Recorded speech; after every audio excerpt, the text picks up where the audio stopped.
Sebelum lanjut nonton video ini, jangan lupa subscribe, like, and share ke teman-teman kalian. Bismillahirrahmanirrahim. Assalamualaikum warahmatullahi wabarakatuh.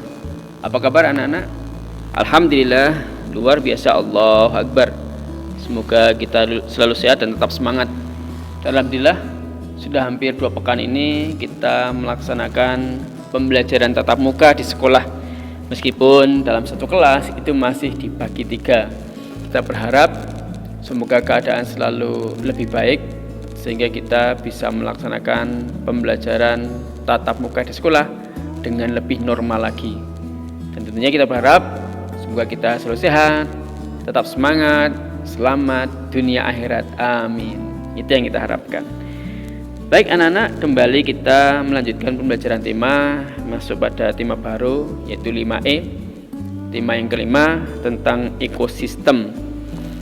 Untuk itu marilah kita bersama-sama memulainya dengan membaca basmalah. Bismillahirrahmanirrahim.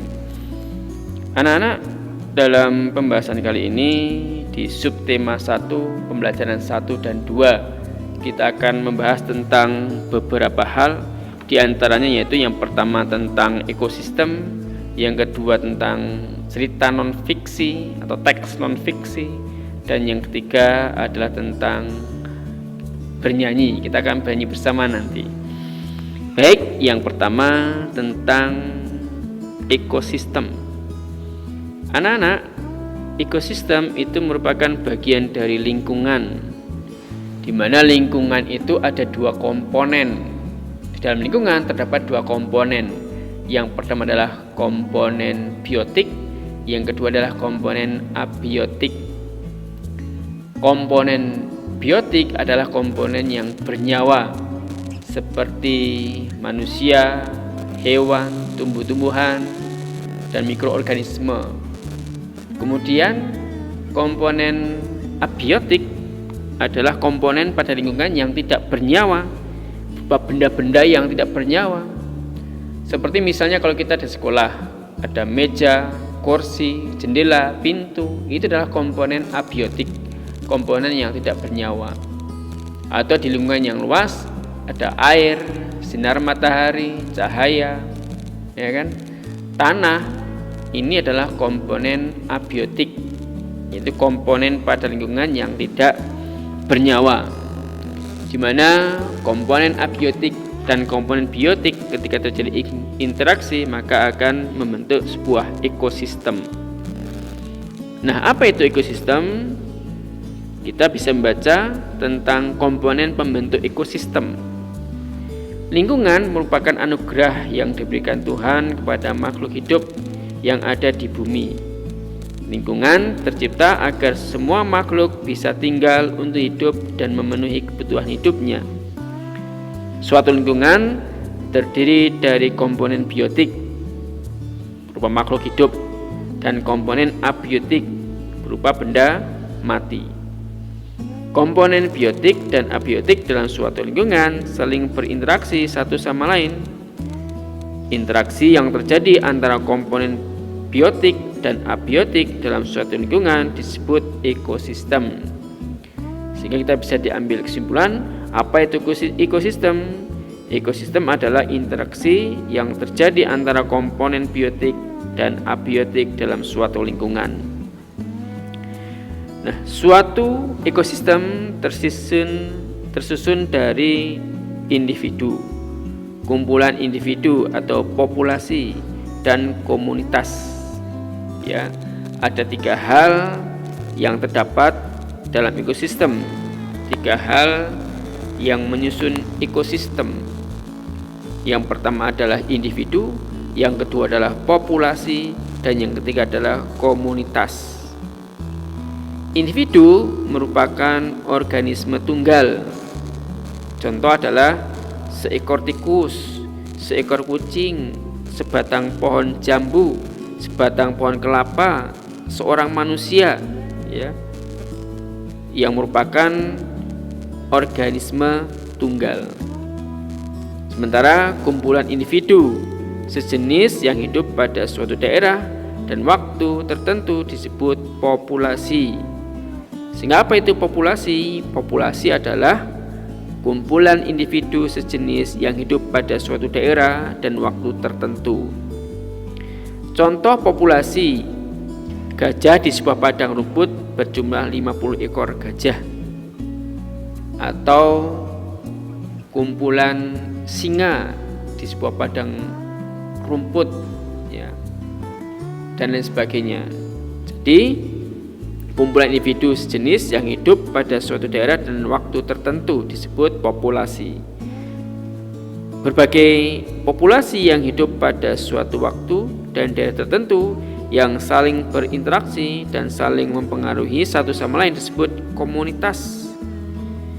Sehingga bisa kita balik, apa itu komunitas? Komunitas adalah berbagai populasi yang hidup pada suatu waktu dan daerah tertentu yang saling berinteraksi dan saling memengaruhi satu sama lain. Misalnya, komunitas terumbu karang terbentuk dari populasi ikan, populasi ganggang, dan populasi hewan-hewan di sekitarnya. Interaksi dalam suatu komunitas lebih banyak dan kompleks bila dibandingkan dengan populasi. Dalam komunitas, suatu makhluk hidup merupakan komponen komunitas dan antar komponen tersebut saling berhubungan. Antara komunitas atau komponen biotik dan komponen abiotik terjadi interaksi sehingga terbentuk suatu ekosistem. Komponen biotik penyusun ekosistem meliputi produsen atau tumbuh-tumbuhan, konsumen berupa herbivora, karnivora, omnivora, dan dekomposer atau pengurai atau mikroorganisme. Anak-anak, ekosistem itu terdapat dua jenis, yaitu ekosistem alami. Ekosistem alami dan yang kedua adalah ekosistem buatan. Ekosistem alami adalah ekosistem yang diciptakan oleh Sang Pencipta tanpa ada campur tangan manusia, ya. Jadi ekosistem alami adalah ekosistem yang terbentuk secara alami tanpa adanya campur tangan manusia, diciptakan oleh Sang Pencipta. Ekosistem alami dibedakan menjadi dua, yaitu ekosistem darat terestrial dan ekosistem perairan akuatik. Contoh ekosistem darat antara lain ekosistem hutan hujan tropis, padang rumput dan gurun, termasuk ekosistem sungai, ekosistem danau.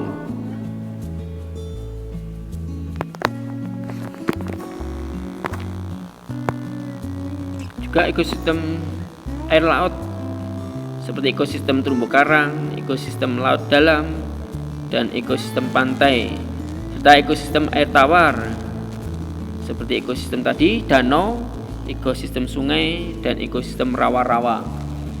Ini merupakan contoh ekosistem perairan, ya. Kemudian yang kedua adalah ekosistem buatan, di mana ekosistem buatan ini adalah ekosistem yang dibuat oleh manusia. Contoh ekosistem buatan antara lain adalah ekosistem kolam, ekosistem akuarium, ekosistem kebun, ekosistem sawah, dan lain sebagainya. Itu adalah ekosistem yang dibangun atau dibuat oleh manusia.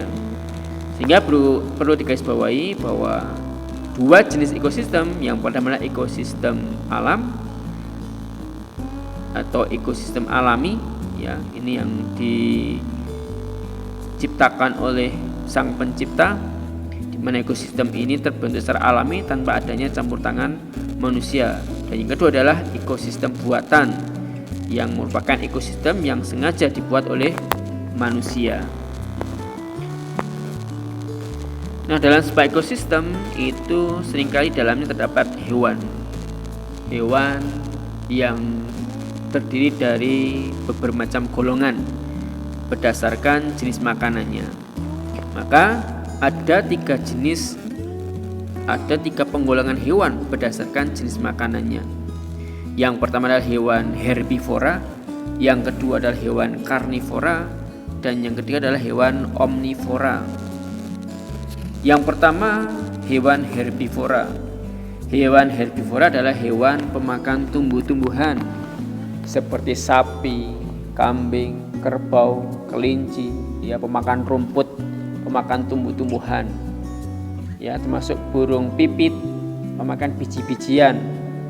Ini adalah hewan-hewan yang termasuk jenis hewan herbivora, di mana hewan herbivora pada umumnya mempunyai gigi seri dan gigi geraham. Gigi seri berguna untuk memotong makanan sebelum dikunyah, sementara gigi geraham ini berfungsi untuk menggilas makanan atau mengunyah makanan. Yang kedua adalah hewan karnivora. Ini adalah hewan pemakan daging, hewan pemakan hewan lainnya. Contoh hewan karnivora seperti harimau, ular, singa, buaya, termasuk burung hantu, burung elang, ya, burung pemakan daging. Ini adalah contoh-contoh hewan karnivora. Hewan karnivora memiliki susunan gigi yang berbeda dengan herbivora. Gigi geraham karnivora berlekuk-lekuk tajam. Gigi geraham berfungsi untuk mengerat daging, mematahkan tulang, dan menghancurkan makanan. Gigi seri karnivor berukur kecil, runcing, dan tajam. Fungsi gigi seri untuk menggigit dan memotong makanan. Sementara itu, gigi taring hewan karnivora itu adalah panjang, besar, dan tajam, ya, tampak gigi taringnya yang menonjol dalam hewan karnivora. Fungsi gigi taring untuk menguyak mangsa. Selain giginya yang tajam, kemudian gigi taringnya yang besar, panjang, dan tajam, ya, hewan karnivora juga memiliki ciri khas yang lain, di mana hewan karnivora yang hidup di darat memiliki cakar yang tajam dan kemampuan lari yang cepat. Karnivora yang dapat terbang memiliki cakar yang kuat dan tajam, paruh yang melengkung dan tajam, serta penglihatan yang tajam seperti burung elang, ya, termasuk burung hantu yang memangsa makanan di malam hari. Karnivor yang hidup di air memiliki kemampuan berenang yang sangat cepat.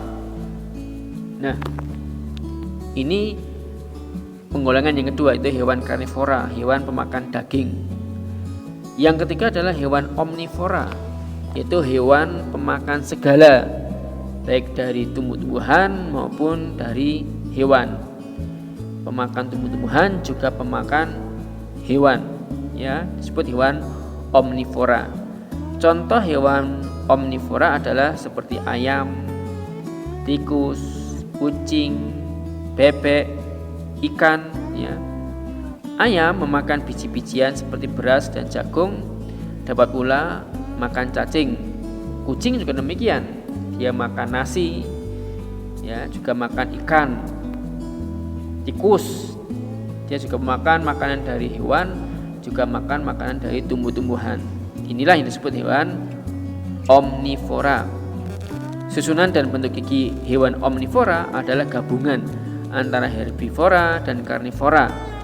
Gigi seri berfungsi memotong makanan, gigi taring berfungsi mengerat makanan, dan gigi geraham berfungsi melumat makanan. Anak-anak, berikutnya kita akan membahas tentang teks non-fiksi. Apa itu teks non-fiksi? Teks non-fiksi adalah karangan yang ditulis berdasarkan fakta, data, dan hasil pengamatan, bukan merupakan hasil imajinasi orang. Sehingga teks non-fiksi itu berbeda dengan teks fiksi. Kalau fiksi itu lebih pada merupakan hasil imajinasi orang. Sementara teks non-fiksi ini merupakan tulisan atau karangan yang ditulis berdasarkan fakta, data, dan hasil pengamatan. Contoh teks non-fiksi adalah teks pelajaran, ya, seperti buku yang kita pegang sekarang ini merupakan teks non-fiksi. Teks biografi atau riwayat hidup dan teks sejarah suatu bangsa isi dari teks non-fiksi harus sesuai dengan fakta dan dapat dipertanggungjawabkan kebenarannya. Untuk menulis sebuah teks non-fiksi, penulis harus mengumpulkan data-data yang diperlukan dari sumber yang dapat dipercaya. Kemudian, data yang diperoleh disusun menjadi sebuah karangan sesuai dengan tema. Nah, anak-anak bisa membuat karangan atau teks non-fiksi itu berupa penjelasan salah satu jenis hewan dan makanannya. Dalam karangan non-fiksi tersebut, anak-anak juga dapat menjelaskan habitat atau tempat tinggalnya. Atau contoh lain, anak-anak bisa bercerita tentang wisata yang pernah anak-anak laksanakan. Nah, ini berdasarkan cerita nyata yang pernah dilaksanakan. Ini contoh cerita atau teks non-fiksi yang bisa anak-anak buat.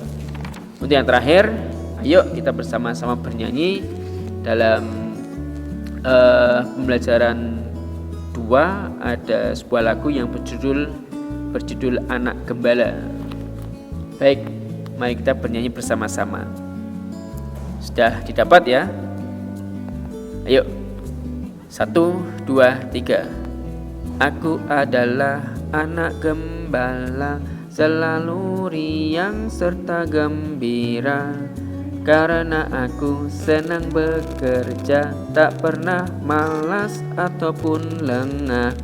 Tra-la-la-la-la-la, tra-la-la-la-la-la-la.